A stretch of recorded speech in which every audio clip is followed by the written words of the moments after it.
I was shook up myself, and I could tell everybody else was too. A woman who saw a deadly crash in central Kentucky tells us how she and others tried to save the victim's life. The search continues for those still missing after historic flooding in West Virginia, and some people say they've lost everything. An ordinance has changed how graves in a central Kentucky cemetery can be decorated, and people who have loved ones buried there aren't happy about it.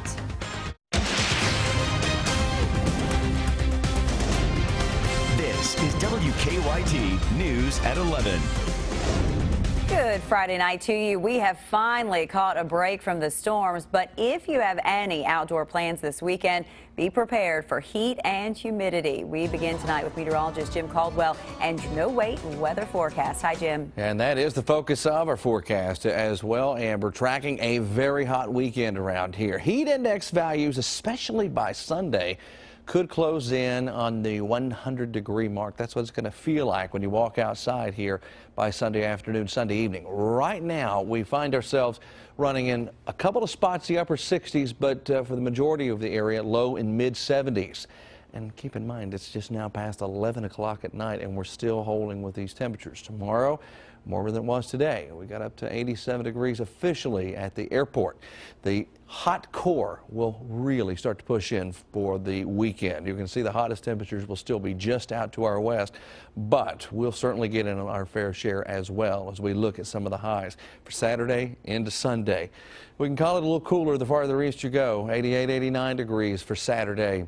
94 here by Sunday in Lexington. Throw in the humidity, and it will certainly make it feel a whole lot hotter across most of central Kentucky. So you can get the general idea. It is going to be a steamy weekend. But showers and storms will also return for Sunday. I'll track that chance coming up for you in just a few minutes. Jim, thank you. Witnesses say they watched in horror and then rushed to help the victim. Tonight, we have some new information about a crash that killed a man in Scott County today. It happened about 4:30 this afternoon on Cherry Blossom Way near Timberland Way in Georgetown. That road just reopened in the last hour. Police say an SUV, a car, and a semi were involved in the crash. They say the driver of the car was pinned under his vehicle and later died. Monique Blair talked to someone who tried to help. It's our top story at 11. This accident happened right around the time the Toyota plant has a shift change, a time when this portion of Cherry Blossom Way is known to be very busy. But right around 4:30, everything right here came to a complete stop. For days to come, these marks on the road will still be here. They tell a story to the people who weren't here. I was standing out here telling my husband goodbye as he was going to work, their Toyota. Stephanie Ledford was here, though, and this is a story she says she'll never forget. He tried to stop. You could hear his brakes squeal, but it was just so sudden. Georgetown police say this Tahoe was driving on Cherry Blossom Way when the blue Highlander didn't see the Tahoe and pulled out from Timberland Way. The two vehicles then collided.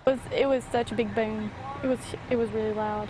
Police say the Tahoe then lost control and hit head-on with a semi-truck. The Tahoe flying like 20 foot in the air, and just immediately grabbed my phone and dialed 911 and ran over to help. The Tahoe landed on its roof, the driver trapped underneath. Ledford, along with 15 to 20 other strangers and emergency crews, lifted the car off of him. A really heroic effort by everybody involved. Ledford says the man was wearing a Toyota shirt, like her husband wears. And although many people tried whatever they could to save this man's life, he was pronounced dead at the hospital. It hurt my heart. It really did, because I was praying for him the entire time. The driver of the blue Highlander and the driver of the semi-truck both had non-life-threatening injuries. In Georgetown, Monique Blair, WKYT. The name of that victim has not been released, but the coroner does say he was a 24-year-old man from Georgetown. Tonight, authorities in West Virginia now say at least 23 people have died from devastating floods over the last few days, but others are still missing. The state's governor says at least 100 homes have been damaged or destroyed, and many roads and bridges have been washed out. Mary Maloney has the latest. Water rushing through houses and over streets in what's being called a 1,000-year event. Heavy rains sent creeks and rivers out of their banks and quickly became deadly. It's devastating. You know, it's pitiful. The rising waters took out bridges, broke barges loose, and swept away homes. It's heartbreaking for these older people. It's worked all their life for what they got, and then in just one day it's all gone. Some houses exploded into flames as the water carried them off their foundations. We heard an explosion and we smelled stuff burning. And the next thing I knew, I heard my mother-in-law scream that she was stuck in a tree and she was burned badly. Once safe, friends and families picked through what was left behind.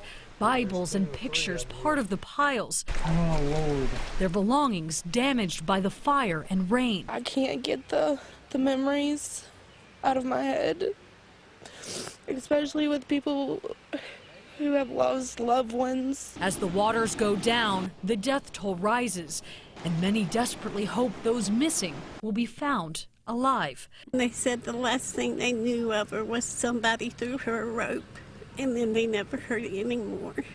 So we don't know if she got the rope. I'm Mary Maloney reporting.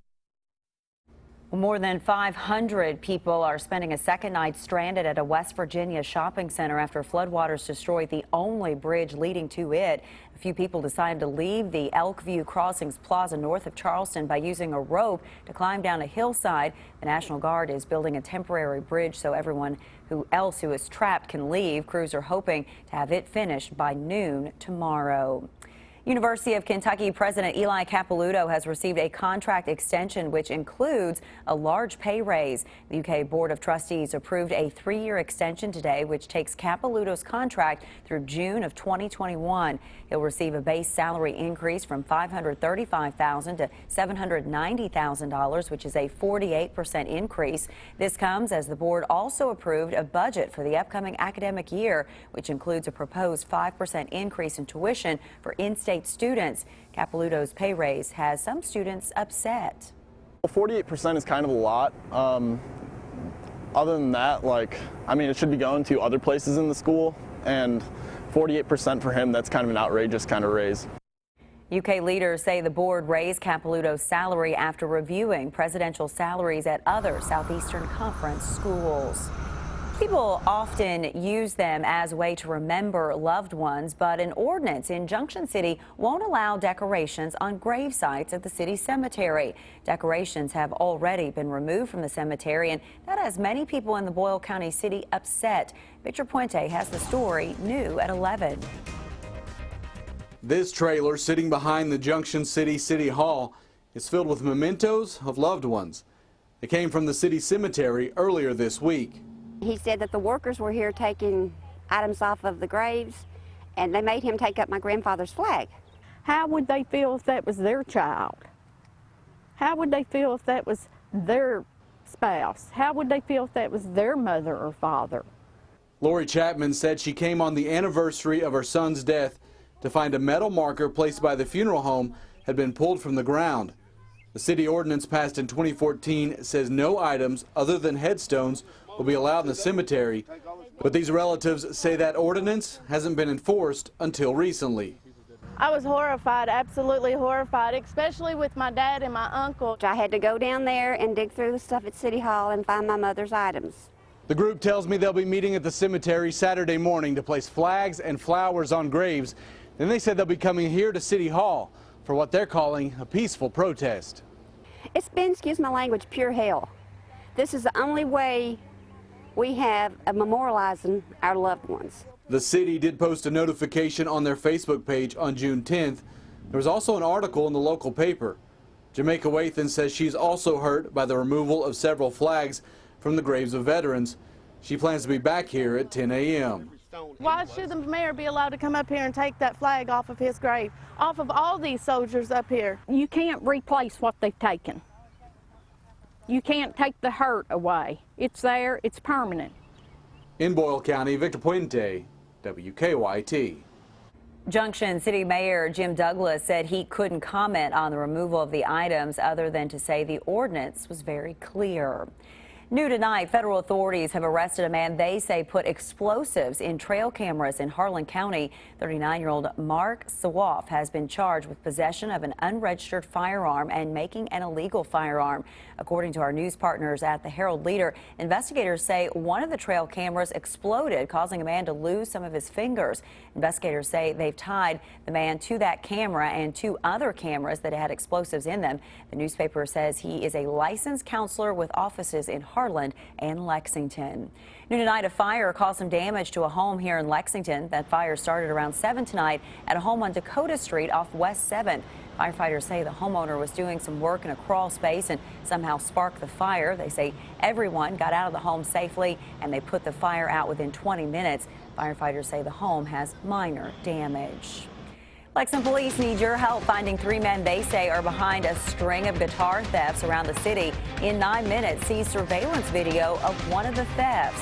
And later, how the United Kingdom's decision to leave the European Union had an impact around the world, including in the United States. Now, your hour-by-hour forecast with meteorologist Jim Caldwell. Hey, it's a nice quiet Friday night out there for you. No showers, thunderstorms like we had here last night. Around this time, a lot of them were pushing into southern and eastern Kentucky and eventually dying out. Right now, here's what we've got on our live sky canvas. We're peeking back toward the downtown area. Right now, it's 74 here in Lexington. Winds on the calm side. Tomorrow, we'll watch those temperatures jump back up the thermometer into the upper 80s, low 90s in most locations out there. Throw in a little more humidity, and it'll make it feel more like summer. Elsewhere, low 70s, upper 60s, mid 70s. We're all over the place in that general area. So from about 69 to about 75 degrees showing up across parts of our region here tonight. A little bit warmer to our west, still holding on to some upper 70s and low 80s in those areas. Now, as we go into the weekend and beyond, we're not only going to be dealing with more heat, but more humidity as well. Saturday's your best day in the forecast, at least, because it's only oppressive. Yeah, that's the best day, unfortunately. Sunday, Monday, both going to feature more of that tropical feel to the air, meaning you don't catch any relief. You walk outside, you don't have time to sweat because the moisture just already starts to gather. It's just one of those sticky type patterns. And this is what the humidity looks like. Every area you see green, that is an area experiencing some very high levels of humidity. Now, it gets a little bit better and thicker when you see those darker shades of green showing up. And guess what? We get into Sunday, and my friends, that's when we are going to have that setting up right here across Kentucky.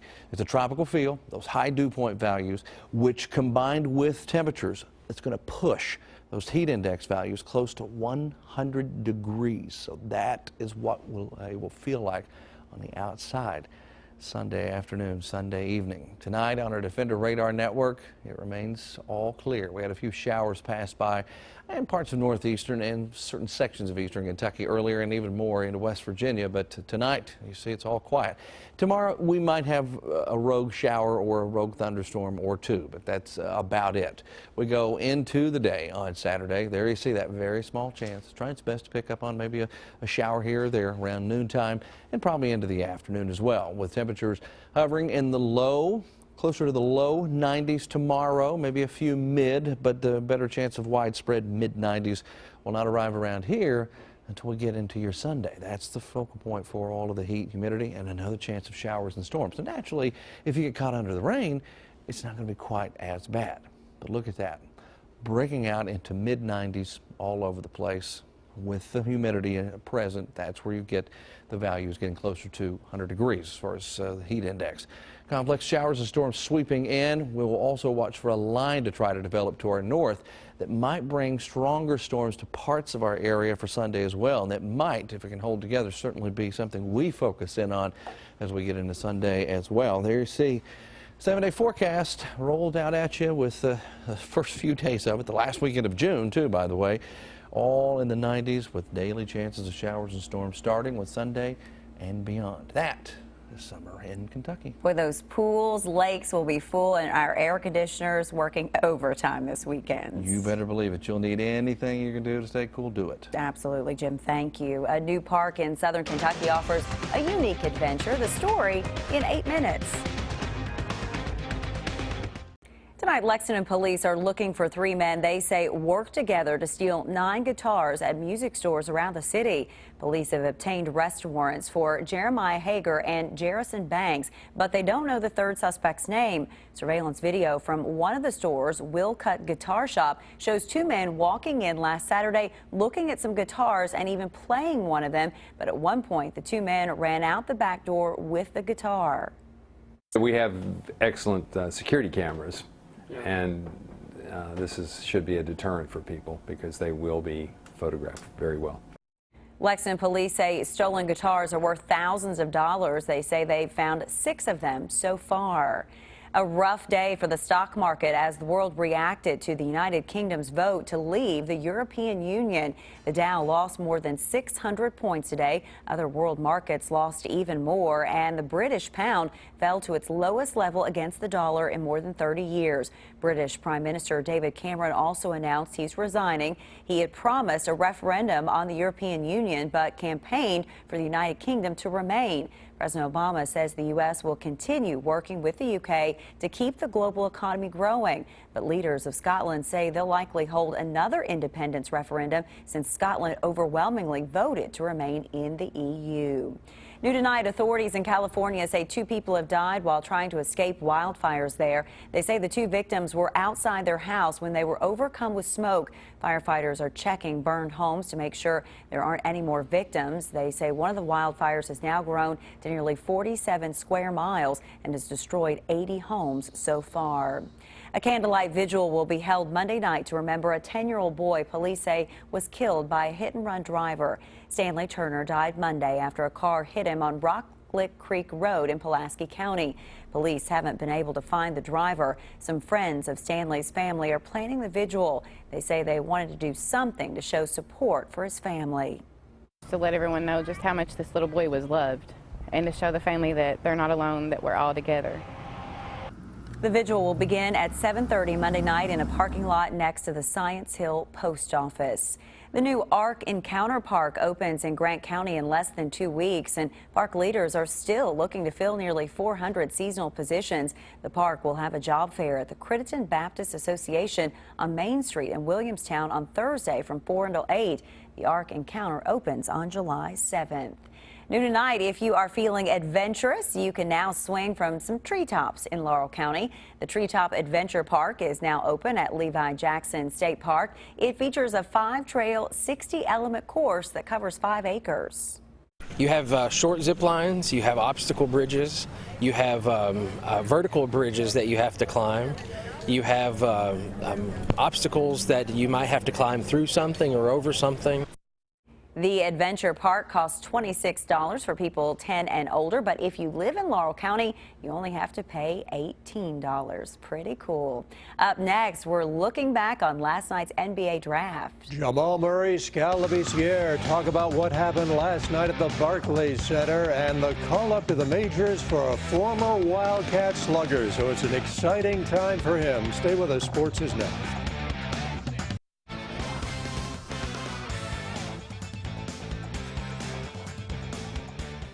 Last night, the Denver Nuggets certainly happy to get sharpshooter Jamal Murray with the 7th overall pick in the NBA draft. Murray is just a youngster, played 1 season at Kentucky. The last time the Nuggets drafted a freshman player, they took Carmelo Anthony. No, just great. He's a great player. Great to be in that same conversation, already. I just want to continue to prove myself and make those statements true. How did the University of Kentucky prepare you in the 1 season for the NBA? Fine-tune my game, limit turnovers, more efficiency, better shot selection, kind of a more relaxed, calmer game, kind of like a silent killer, I'd say. Skal Labissiere had a long wait last night as he fell to number 28. The Suns then traded him to the Sacramento Kings. He's thankful that he learned some mental toughness at UK. Mental toughness. That's all. I can say that Kentucky prepared me as far as that. My mental toughness. That was the most important thing that I got from Kentucky. Herky Rupp, the son of Adolph Rupp, passed away in Lexington Wednesday afternoon, 1 week shy of his 76th birthday. According to Herky's son Chip, his dad had been quietly dealing with a treatable form of cancer for the last 8 or 9 years, his health deteriorating in the last couple of months. Herky Rupp played at Kentucky for 3 seasons, 1959 to 62. After graduating, Herky was a high school coach, successful stints at Lafayette, Shelby County, and Louisville-Atherton before concentrating solely on teaching and raising cattle on the family farm. In his later years, much of his time was spent defending his father's legacy and honoring his father's name.